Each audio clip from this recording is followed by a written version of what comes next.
लगती है और वही उसे दफनाकर वापस केबिन में आ जाती है और आज जो कुछ भी हुआ हर दिन की तरह उसे भी किताब में लिख देती है। अब हर गुजरते दिन के साथ डाई बदलती तो जा रही थी, पर उसने कभी भी इनविजिबल दीवार को चेक करना नहीं छोड़ा। अगले दिन उसकी गाय का बच्चा होता है जो बिल्कुल अपनी माँ जैसे रंग का था और बहुत प्यारा भी। बिल्ली के बच्चे के मरने के बाद डाई की जिंदगी में जो कमी आई थी आज वो पूरी हो गई और अब यहाँ उसे रहते रहते पूरा 1 साल हो गया था।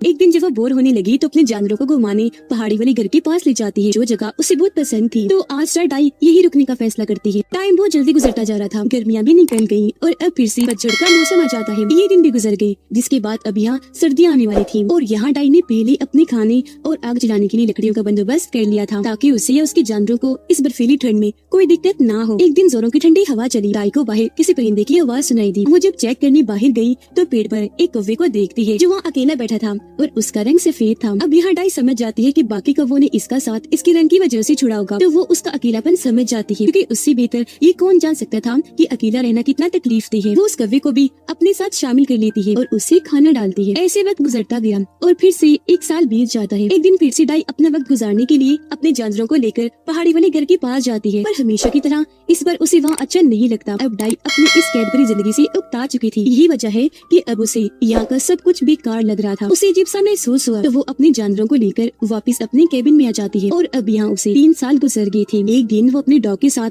शिकार करके वापस आ रही थी तब उसे अपने गाय के बच्चे के चिल्लाने की आवाज आती है जो सुनकर वो घबरा गई। वो भी जल्दी से भागी और उसका डॉग भी आकर देखती है कि कोई आदमी हाथ में कुल्हाड़ी लिए गाय के बच्चे को मारने की कोशिश कर रहा है। उसे कुछ समझ नहीं आती कि क्या करूँ। वो जोर से चिल्लाती है। वो इनविजिबल दीवार ऐसी है जिसके अंदर आना तो इंसान की बस की बात है पर यहाँ से निकलना किसी की बस की बात नहीं। वो आदमी फिर भी कुल्हाड़ी नहीं छोड़ता, हालांकि डॉग भी उसे रोक रहा था। उसके हाथ पर काट लेता है पर वो आदमी तो उसे मारने के लिए जैसे पागल ही हो गया था। डाई को कुछ समझ नहीं आता। वो वहाँ से अपने केबिन की तरफ भाग जाती है और जल्दी से अपनी गन लेकर बाहर आ गई, लेकिन आने में उसे देर हो गई थी क्योंकि तब तक उस आदमी ने गाय के बच्चे के साथ साथ डॉग को भी मार दिया था। ये देख वो जैसे पागल ही हो गई, अपना कंट्रोल खो देती है। उस आदमी की तरफ गन करके उसके सीने में गोली मारती है जिससे वो वही मारा जाता है। ऐसे भी जब उसका गुस्सा ठंडा नहीं होता तो वो उस आदमी की लाश को बाहर से नीचे फेंक देती है और रोती रोती गाय के बच्चे और डॉग को वहीं पर दफना देती है। वो दुखी होकर एक जगह बैठ गई क्योंकि अब उसकी फैमिली में सिर्फ उसकी बड़ी गाय ही बची थी। वो अपनी गाय को लेकर वापस केबिन में आ गई और अपने दुखों को उस किताब की आखिरी कागज पर लिखकर इस किताब को पूरा कर देती है। अब इस कहानी के जरिए हमें बताया गया है